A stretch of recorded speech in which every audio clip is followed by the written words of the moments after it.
I never thought I'd return to that memory. Some days, the weight of command is heavier than others. But today, it's unbearable. It was a mission unlike any other. On a planet so hostile, it seemed like it was born out of hell itself. Volcanics 7. I can still feel the oppressive heat, the burning air clawing at my lungs, and the endless roar of molten lava rivers. That day, we had a single objective: retrieve a mysterious artifact that could hold the key to saving millions of lives. But in the end, I left someone behind. A decision made in seconds has haunted me ever since. And no matter how I rationalize it, the truth is I chose survival over a life. That choice saved my crew, my mission, perhaps even a galaxy, but at what cost? The room was quiet, save for the faint hum of the ship's engine thrumming beneath our feet.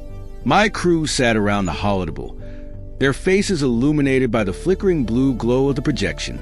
At the center of the display spun a holographic representation of Volcanics 7, a planet that looked like a glowing ember of a dying fire. Rivers of lava carved its surface, and plumes of gas erupted from cracks that never healed. Even as a hologram, it was intimidating. "This is Volcanics 7. Admiral Kira's voice crackled over the comms. Her tone was clipped, professional as always. "The planet's core instability makes it uninhabitable, but its atmosphere has masked an ancient artifact, a device emitting a unique energy signature. We believe this artifact holds the key to stabilizing collapsing star systems. Without it, 3 colonies in Sector Epsilon are at risk." I glanced at my crew. Commander Lin, my second-in-command, looked unimpressed, her arms crossed. Engineer Patel was furrowing his brow, as if calculating the odds. Dr. Morris, our scientist, was visibly intrigued, adjusting his glasses with an eager look. "And the catch?" Lin asked dryly, as if she already knew. She was rarely wrong. Admiral Kira hesitated for a fraction of a second. "The planet's geothermic activity has increased exponentially. Volcanics 7's core is approaching a critical state. It could destabilize and collapse at any moment." "You're sending us to a bomb," Patel muttered. "Time frame?" I asked, cutting to the chase. There was no point dancing around the danger. We needed facts. 14 hours, Captain Rogers, Kira said. "After that, the planet will begin its terminal collapse. You'll have approximately 10 hours once you make landfall to retrieve the artifact and evacuate." "Understood," I replied. My voice betrayed no emotion, though my mind was already racing through the logistics. "What do we know about the artifact location?" Kira tapped something on her end, and the hologram zoomed in, revealing a dense field of volcanic rock and chasms. "It's buried in a cavern system here, approximately 300 meters below the surface.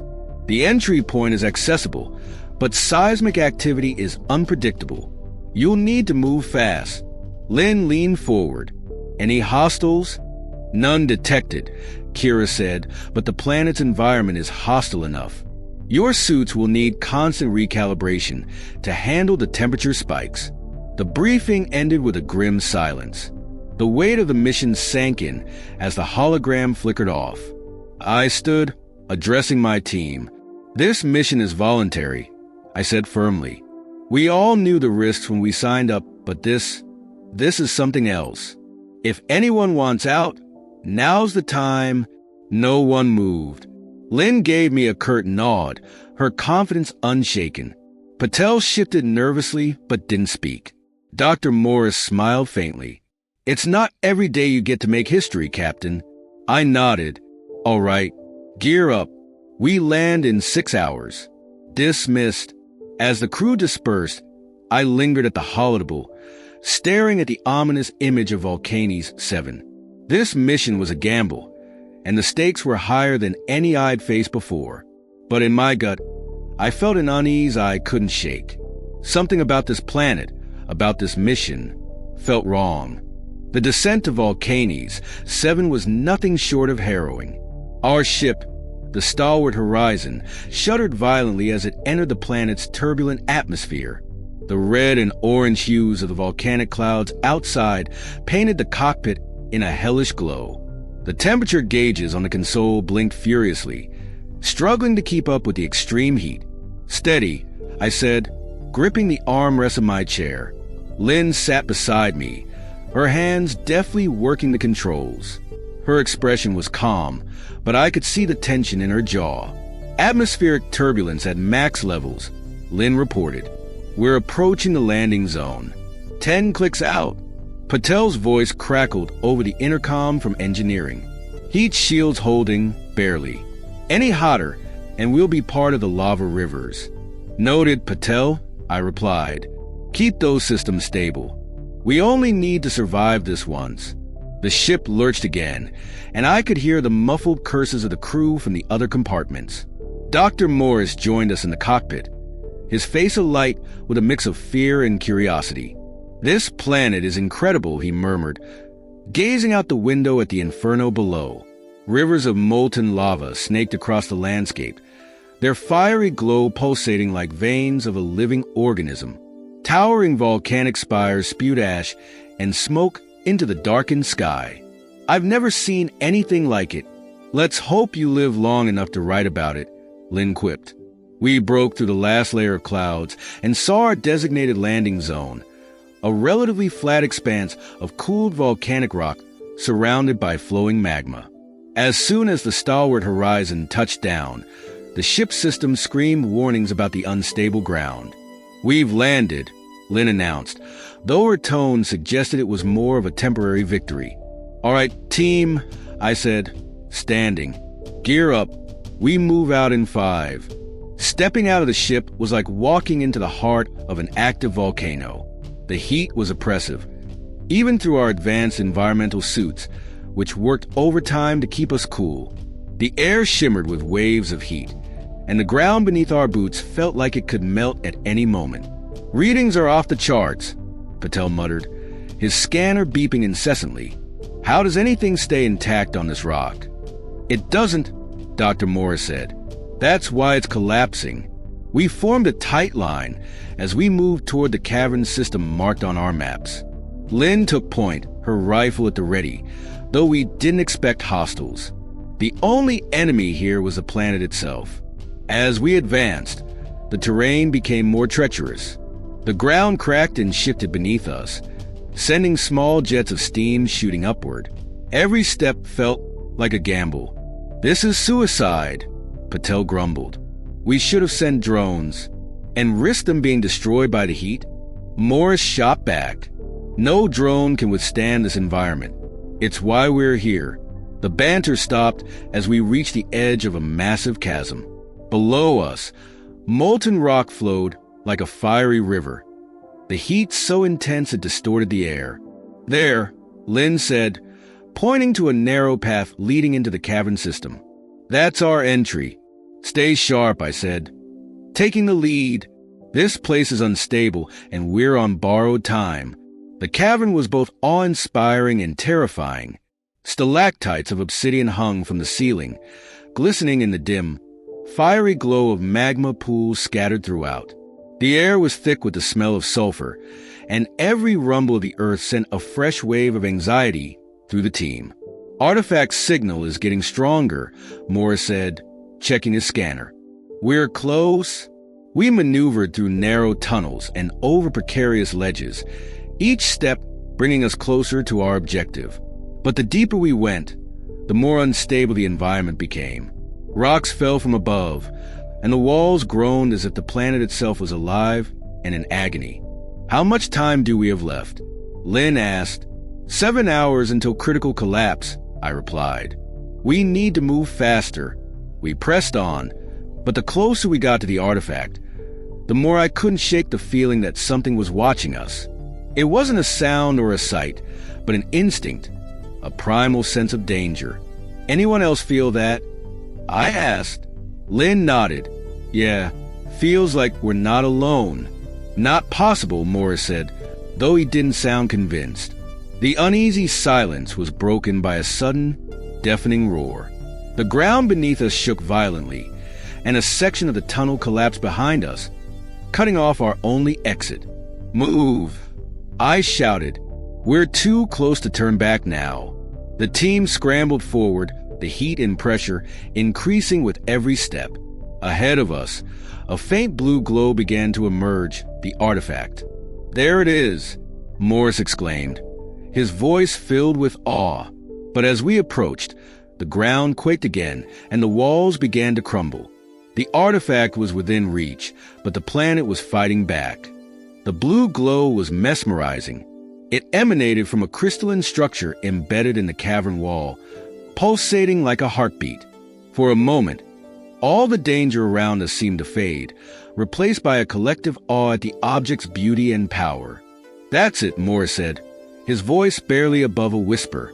He moved forward, his scanner beeping wildly. The readings are... I've never seen anything like this. The energy signature is off the scale.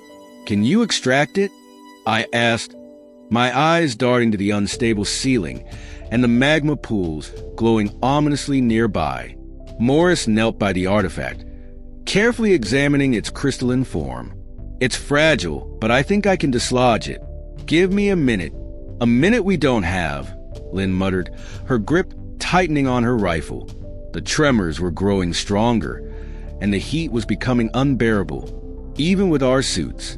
Patel stepped forward, his engineering kit at the ready. I'll help stabilize it. We can't afford to break it. As the two worked, the rest of us formed a defensive perimeter. The cavern groaned under the strain of the planet's fury. Rocks tumbled from above, some narrowly missing us. Hurry it up, Lynn barked, her eyes scanning the cavern for threats, real or imagined. Almost there, Patel said, his hands deftly maneuvering a small plasma cutter to free the artifact. Beads of sweat formed on his forehead, despite the suit's cooling system. Just a little. A sudden, earth-shaking quake interrupted him, nearly knocking us all off our feet. The cavern floor split open in several places, exposing rivers of molten lava beneath. The air filled with the deafening sound of cracking rock and hissing steam. Captain, Lynn shouted, "We're running out of time." "Got it," Morris exclaimed, holding the artifact aloft. The blue crystal pulsed brighter now, as if it were alive. "It's intact." "Good. Move," I ordered. "Back to the ship. Now." We turned and retraced our steps, but the path we'd taken to the artifact was now unrecognizable. The tunnel was collapsing around us, and every step brought new hazards. Falling debris, surging lava, and choking clouds of smoke. "This way," Lynn shouted, pointing to a narrow ledge that skirted a magma flow. It wasn't the route we came in on, but it was our only option. The team moved quickly, each of us aware that any hesitation could mean death. The artifact's glow lit our path, casting eerie blue shadows on the cavern walls. "How much time do we have?" Patel asked, his voice strained. I glanced at my wrist display. "Less than 5 hours until the planet begins its final collapse." "Fantastic!" Patel muttered that we reached a fork in the tunnel system, a decision point.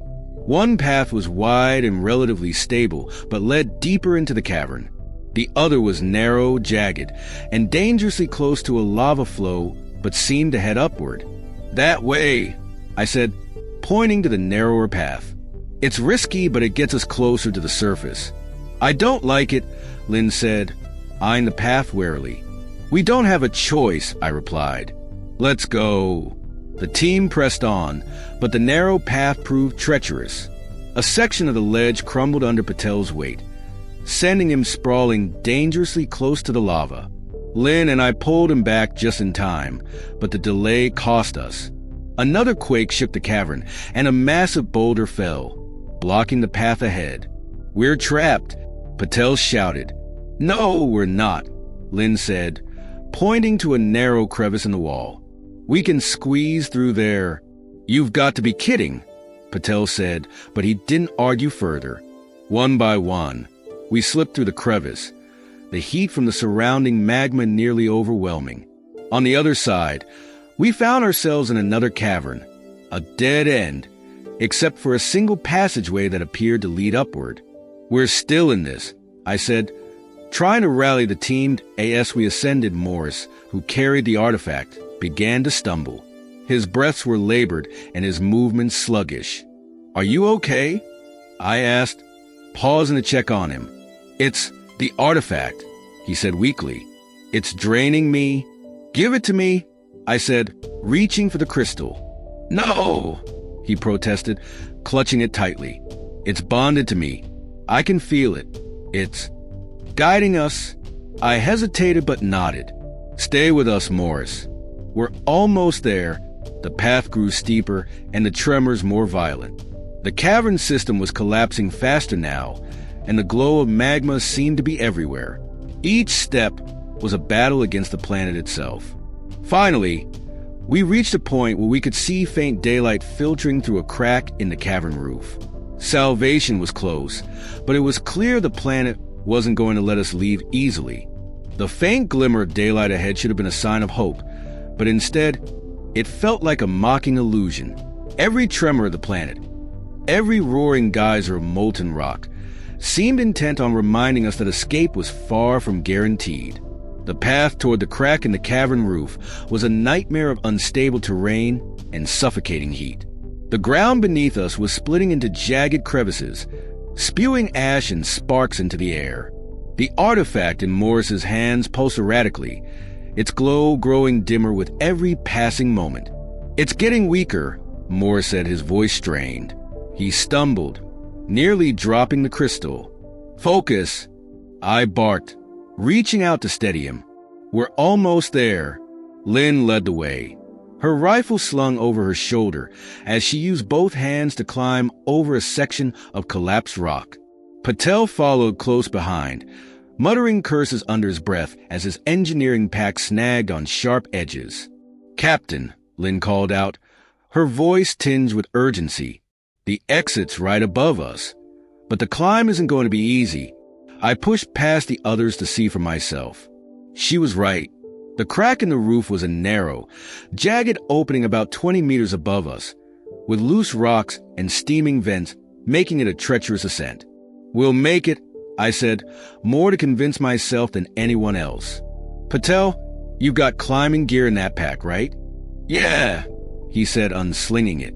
But if those rocks give way, it's game over. They won't, I said firmly. We'll secure a line and climb one at a time. Lynn, you're up first. She nodded, taking the gear from Patel and securing it to her belt. If this goes south, remember, I told you this planet was a bad idea. The faint glimmer of daylight ahead should have been a sign of hope, but instead, it felt like a mocking illusion. Every tremor of the planet, every roaring geyser of molten rock, seemed intent on reminding us that escape was far from guaranteed. The path toward the crack in the cavern roof was a nightmare of unstable terrain and suffocating heat. The ground beneath us was splitting into jagged crevices, spewing ash and sparks into the air. The artifact in Morris's hands pulsed erratically, its glow growing dimmer with every passing moment. It's getting weaker, Morris said, his voice strained. He stumbled, nearly dropping the crystal. Focus, I barked, reaching out to steady him. We're almost there. Lynn led the way, her rifle slung over her shoulder as she used both hands to climb over a section of collapsed rock.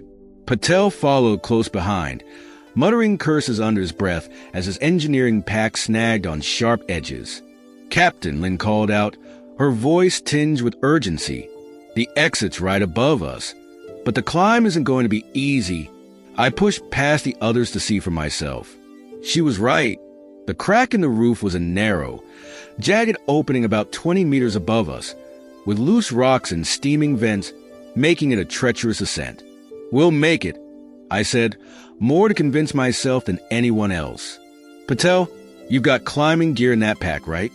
Yeah, he said, unslinging it. But if those rocks give way, it's game over. They won't, I said firmly. We'll secure a line and climb one at a time. Lynn, you're up first. She nodded, taking the gear from Patel and securing it to her belt.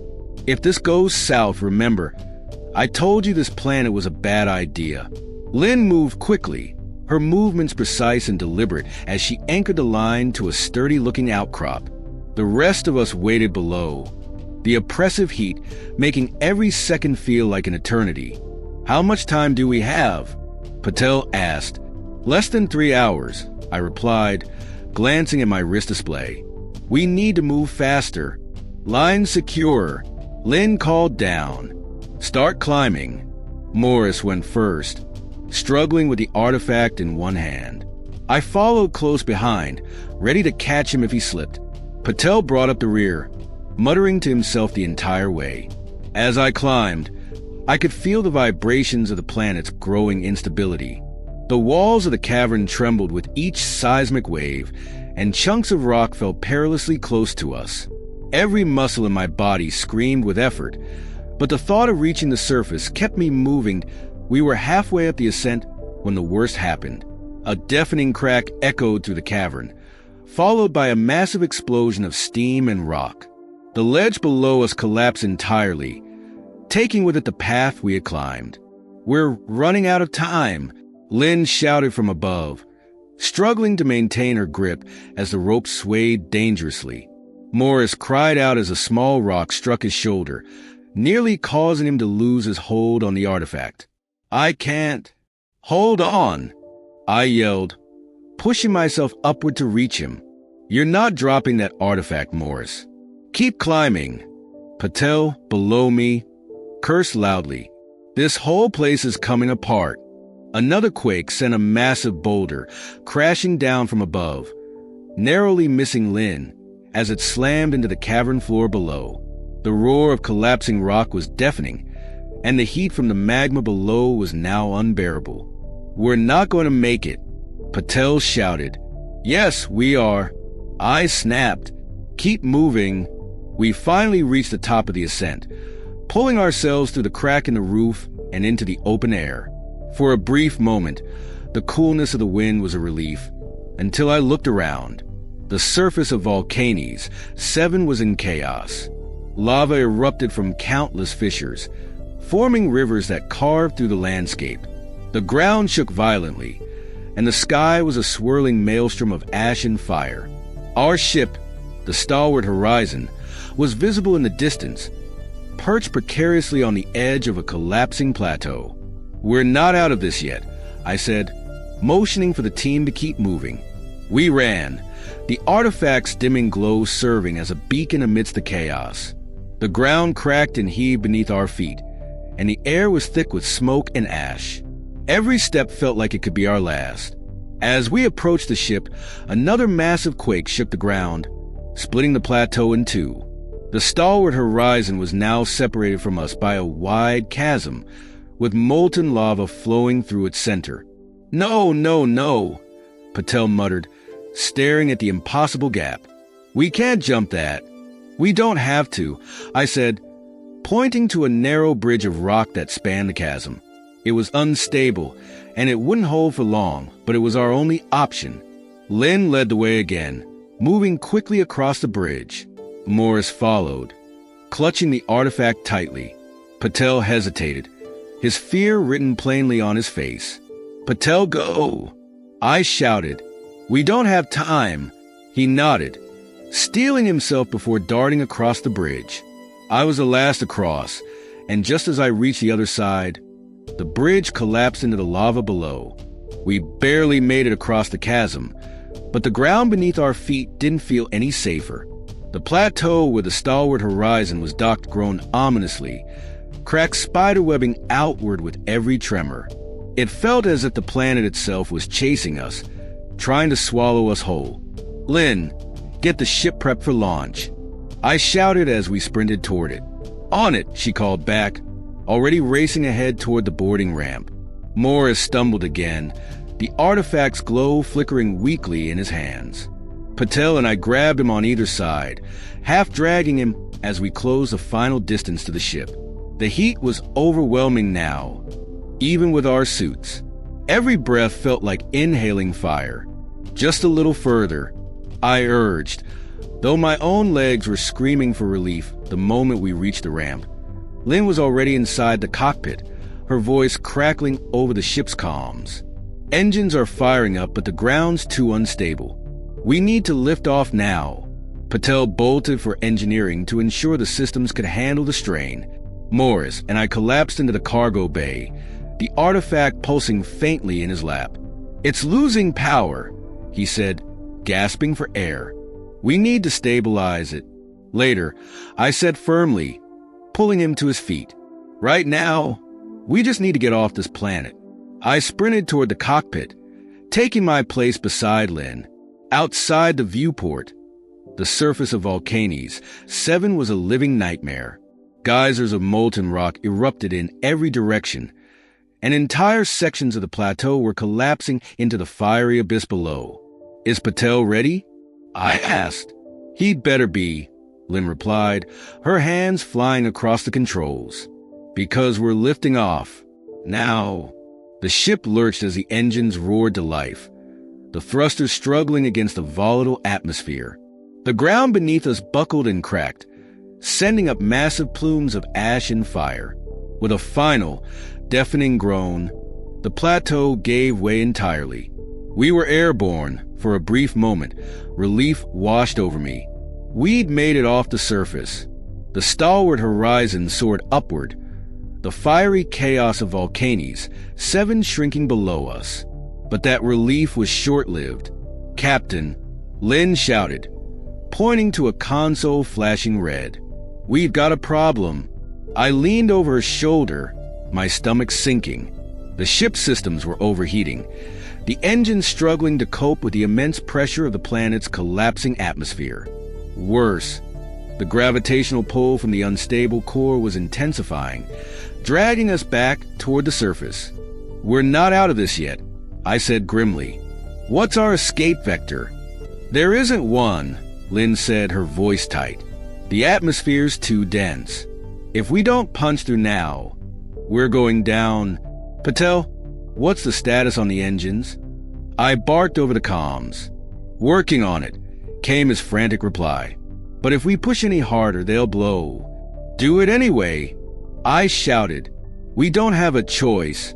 The ship groaned under the strain, the deck plates vibrating violently as the engines roared at maximum output. The artifact in Morris's hands began to glow brighter, its pulses becoming erratic.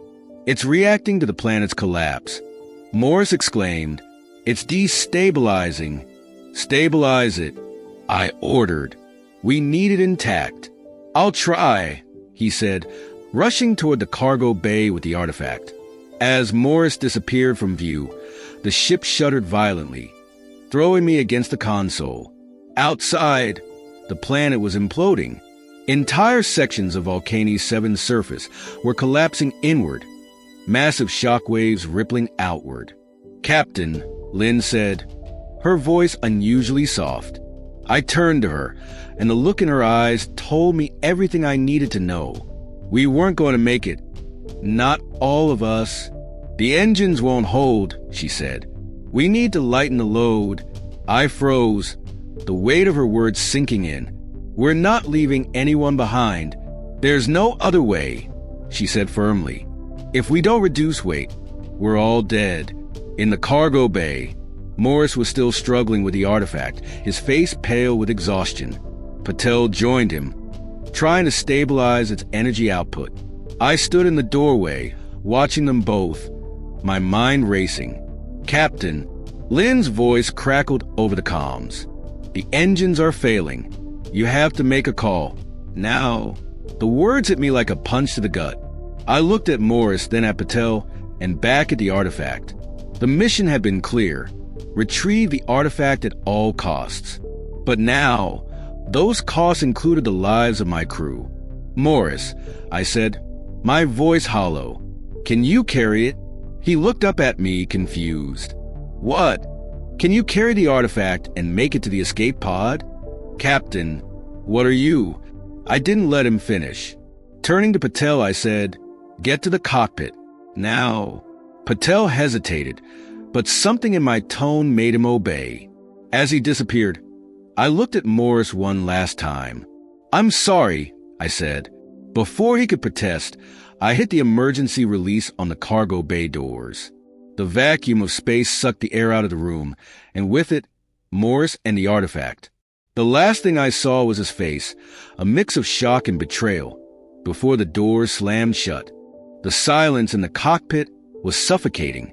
Even as the roar of the engines filled the ship, the absence of Morris's voice felt deafening.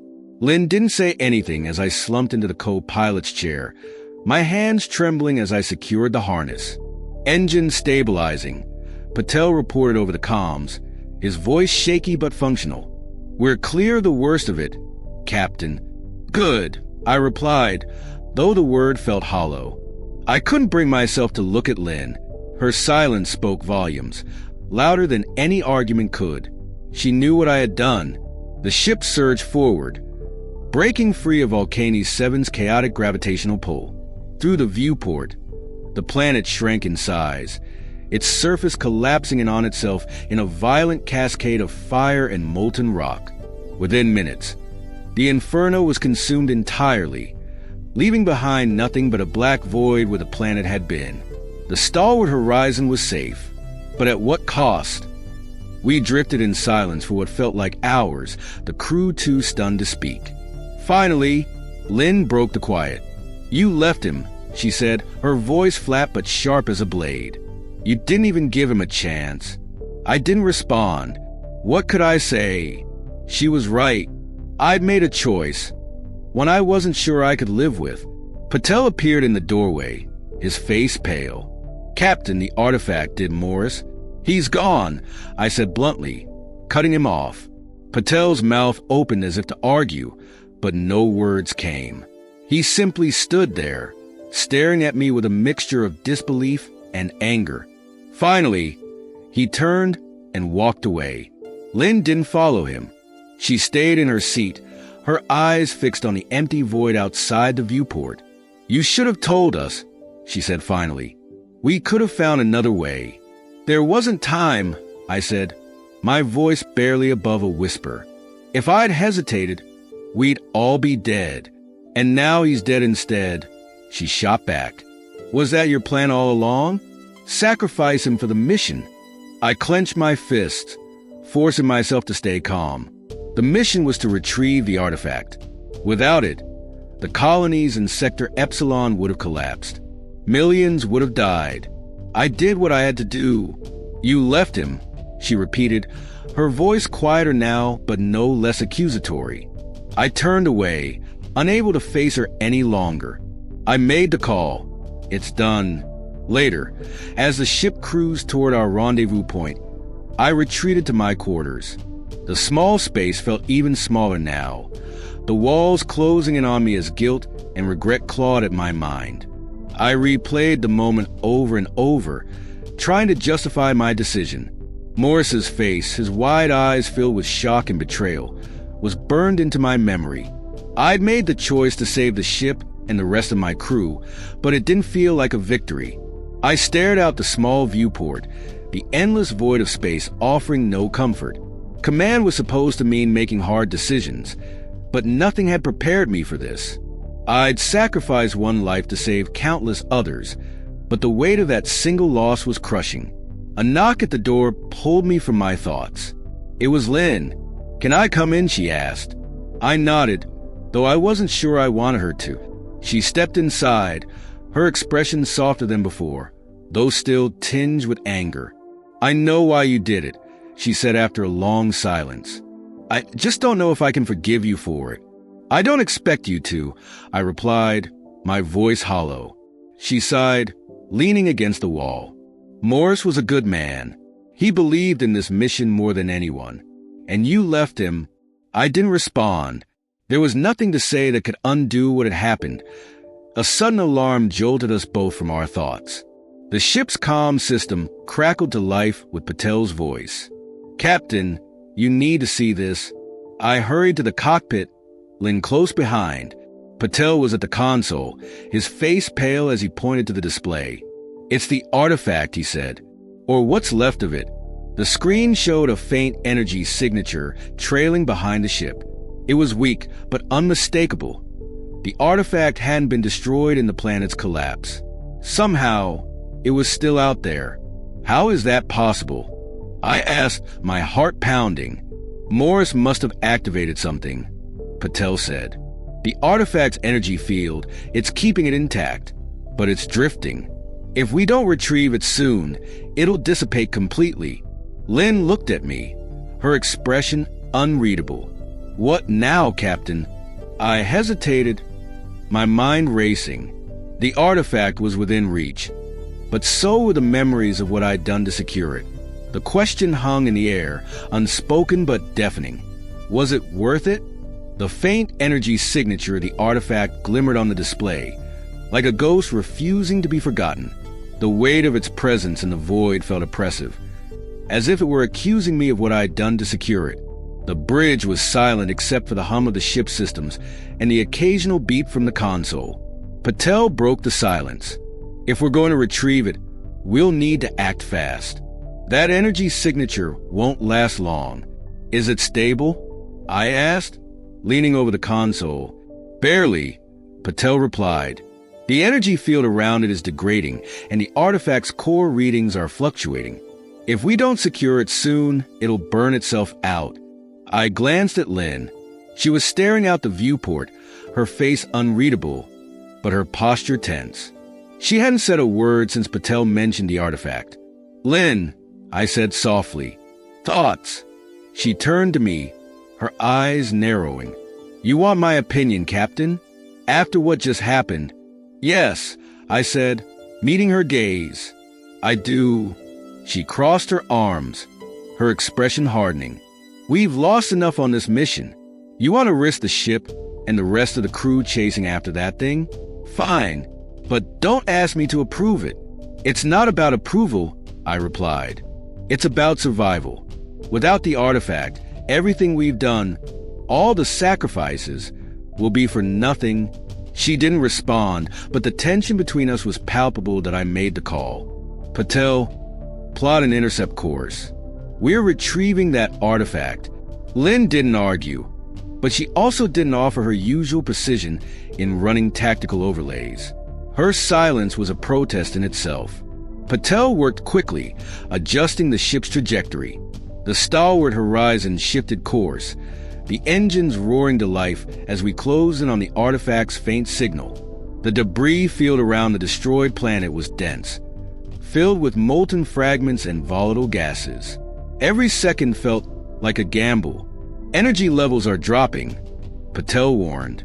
If we don't secure it within the next 30 minutes, it'll destabilize completely.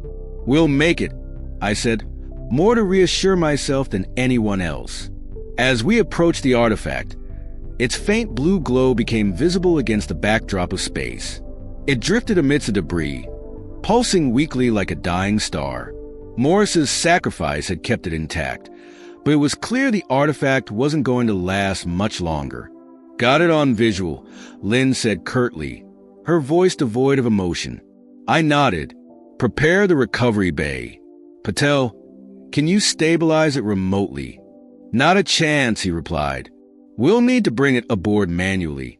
Lynn and Patel suited up for the retrieval, their movements quick and methodical. I stayed on the bridge, monitoring their progress through the external cameras. Watching them work in the vacuum of space, silhouetted against the glowing wreckage of Volcani's 7, filled me with a sense of unease. Approaching the artifact now, Lynn reported over comms. Her voice was clipped professional, but there was an edge to it I hadn't heard before. Careful, I said. Its energy field is unstable. Don't get too close without securing a tether. Got it, Patel replied. He was visibly nervous, his movements slower than usual. Lynn, on the other hand, moved with precision, anchoring the recovery equipment to the artifact. It's smaller than I expected, Patel muttered. For something that caused this much trouble, size doesn't matter, Lynn snapped. Just secure it. The artifact pulsed faintly as they worked, its light flickering like a candle in the wind. I couldn't shake the feeling that it was alive, or at least aware of what was happening. We're ready for extraction, Lynn said, bringing it in now. As the artifact was brought aboard, alarms began to blare on the ship's consoles. Patel's voice came through the comms, panicked. "Captain, the artifact's destabilizing. It's reacting to something on the ship." "What do you mean?" I demanded, rushing to the cargo bay. By the time I arrived, the artifact was glowing brighter, its energy pulsing erratically. Lynn and Patel stood frozen, staring at it with a mix of awe and terror. "It's angry," Lynn said quietly. "Angry?" I repeated, incredulous. "It's an object, not a—" Before I could finish, the artifact emitted a wave of energy, knocking us all off our feet. The lights flickered, and the ship shuddered as if it had been struck. "Captain," Patel shouted, "it's destabilizing the ship systems. If we don't contain it, we're going to lose everything." I scrambled to my feet, my mind racing. "Can we isolate it?" "Maybe," Patel said, "but we'll need to vent it into space. If we do that, it's gone for good. And so is everything we came here for," I said, clenching my fists. Lynn stepped forward, her face cold. "You made a call before, Captain. Make another one." Her words stung, but she was right. The artifact's power was too dangerous to contain, but without it, the mission would be a failure. The lives Morris had sacrificed to save would mean nothing. The ship shuddered again, the artifact's energy surging dangerously. Time was running out. The cargo bay hummed with the artifact's energy, its pulses growing faster and more chaotic. The lights overhead flickered in rhythm with its unstable power, casting eerie shadows across the faces of Lynn and Patel. Every second felt heavier than the last, the weight of the moment pressing down on all of us. Patel's voice cracked through the tension. "Captain, we're out of time. The artifact's destabilizing the ship's core systems. If we don't eject it now—" "No!" I cut him off, my voice sharper than I intended. "There has to be another way." Lynn stepped forward, her jaw set and her eyes blazing. "There isn't, Captain. You said it yourself. This artifact was worth everything. But if you keep it aboard, we'll all die. Are you willing to make that choice again?" Her words cut deep. The memory of Morris's face flashed in my mind, his wide-eyed betrayal as the vacuum of space claimed him. Was I about to make that same call? To sacrifice everything for a gamble? I turned to Patel. "What are our containment options?" "Minimal," he said, his hands trembling as he worked the console. "I might be able to stabilize it temporarily by rerouting auxiliary power, but it'll drain the ship's reserves. We won't have enough to escape if we're caught in another gravitational surge. How long would that give us?" I pressed. "Minutes. Maybe." I made the call. "Reroute the power. Stabilize it." Patel hesitated, then nodded, his hands flying over the console. The lights dimmed further as the ship's power systems redirected their energy to the artifact. For a brief moment, the pulses slowed and the ship stopped shuddering. "It's holding," Patel said, his voice strained. "But I don't know for how long." "Good," I said, turning to Lynn. "Get us out of here. Now."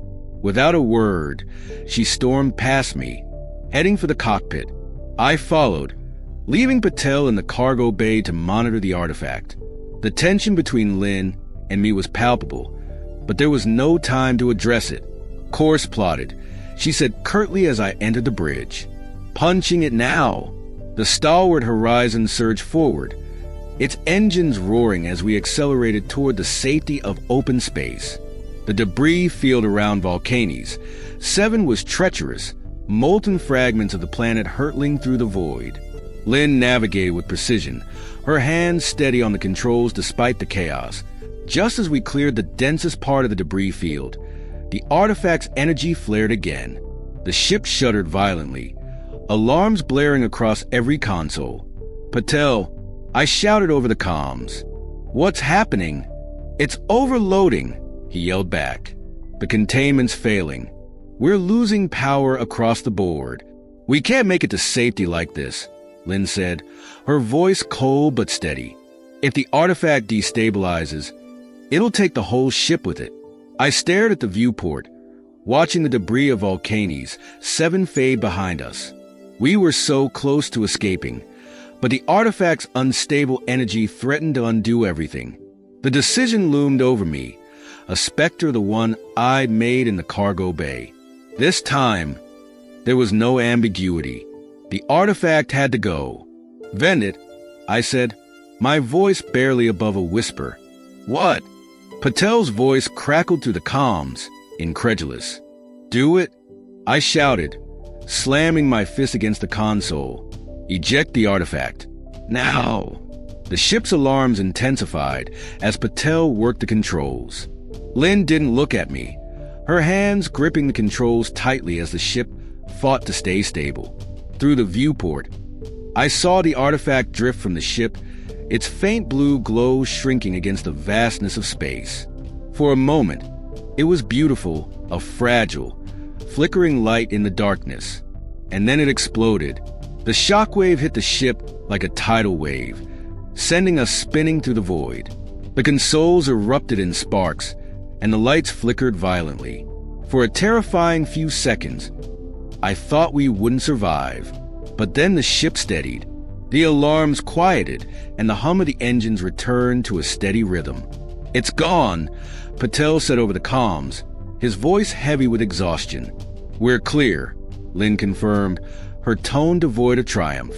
I slumped into my seat, the weight of the mission crashing down on me. The artifact was gone. Morris was gone. And the cost of our survival felt heavier than the void surrounding us. The crew gathered in the common area, their faces etched with exhaustion and grief. No one spoke. There was nothing to say.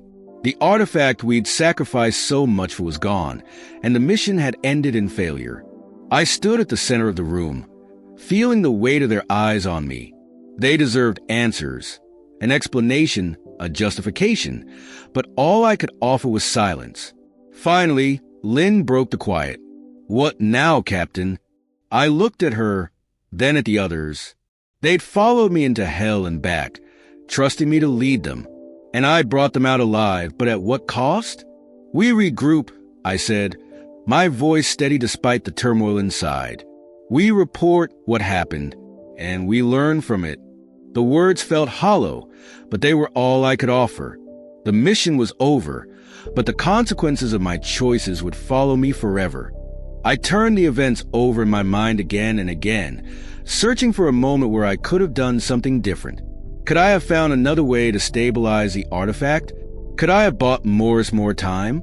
The questions were relentless, and the answers were always the same. No, there was no other way. But that didn't make the guilt any easier to bear. I glanced at the small monitor on my desk. The mission log still open. My report was half-written, the cursor blinking at the end of a sentence I couldn't finish. How was I supposed to explain what had happened?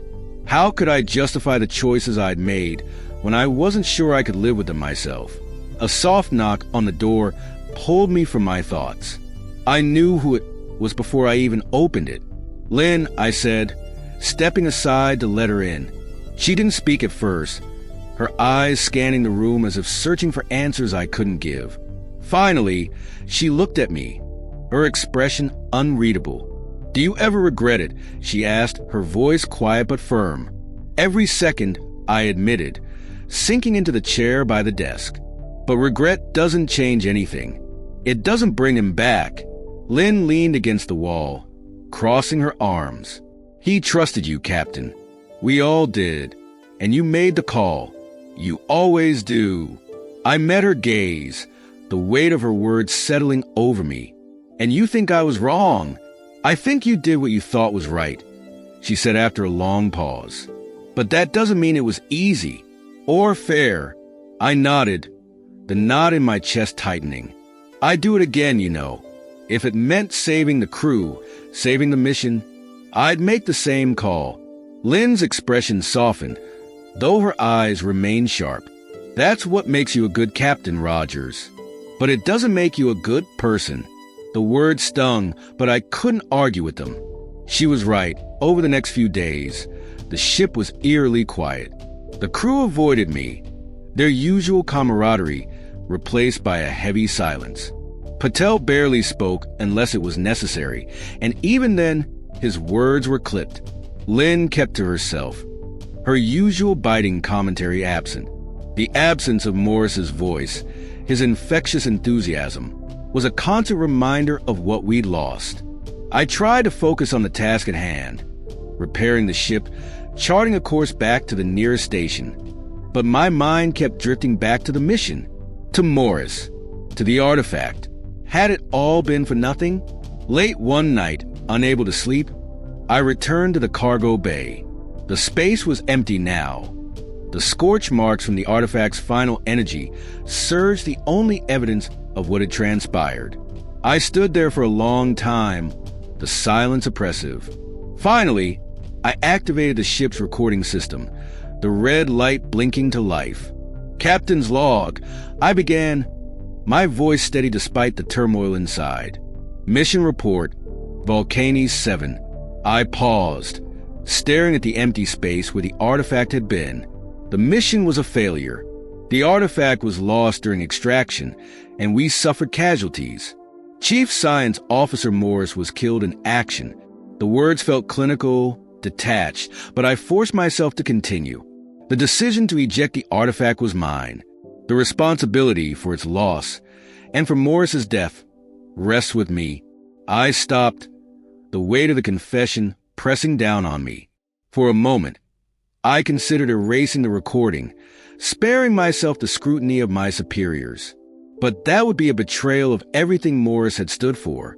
I made the call, I said finally, and I will live with the consequences. I ended the recording and stood there in the silence, the weight of the mission pressing down on me like gravity.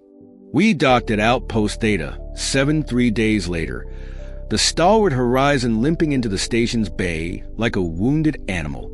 The crew disembarked in silence, each of us burdened by the weight of the mission. I stayed behind, watching from the viewport as the repair crews swarmed the ship. It didn't feel like home anymore. It felt like a monument to failure that I stood in the stark, sterile briefing room, a single console in front of me. Admiral Kira's face appeared on the holoscreen, her sharp features unreadable. "Captain Rogers," she said, her voice clipped. "Your report on the Volcanic 7 mission was thorough, but I need to hear it from you. What happened out there?" I took a deep breath, my hands clasped tightly behind my back. We retrieved the artifact as planned, but the planet's instability was worse than anticipated. The artifact's energy field destabilized during extraction, compromising the ship's systems. To ensure the crew's survival, I made the decision to jettison it. Her eyes narrowed. "And Officer Morris?" "He was lost during the mission," I said, my voice steady despite the knot in my chest. The decision to leave him behind was mine. Admiral Kira leaned back, her expression hardening. "You understand the gravity of this failure, Captain. That artifact could have saved millions of lives. And now it's gone." I nodded, the weight of her words pressing down on me. "I understand, Admiral. I take full responsibility." For a long moment, she said nothing. Then, finally, she sighed. "Responsibility doesn't change the outcome, Rogers, but it does matter." Dismissed. The holoscreen blinked off, leaving me alone with my thoughts. As I left the briefing room, Patel was waiting for me in the corridor. He looked tired, his usual nervous energy replaced by a somber stillness. "Captain," he said, falling into step beside me, "there's something you need to see." He led me to the station science wing, where a team of researchers had been analyzing the faint energy readings we detected in the ship's logs. Patel brought up the data on a console, his fingers flying across the keys. "It's the artifact," he said, pointing to a faint, fluctuating signal. "Or what's left of it." I stared at the screen, my pulse quickening. The energy signature was faint but unmistakable.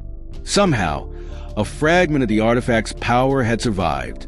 "What does it mean?" I asked. Patel hesitated. "We don't know yet, but whatever it is, it's evolving, changing." The implications were staggering. The artifact was gone, but its energy, its essence, remained.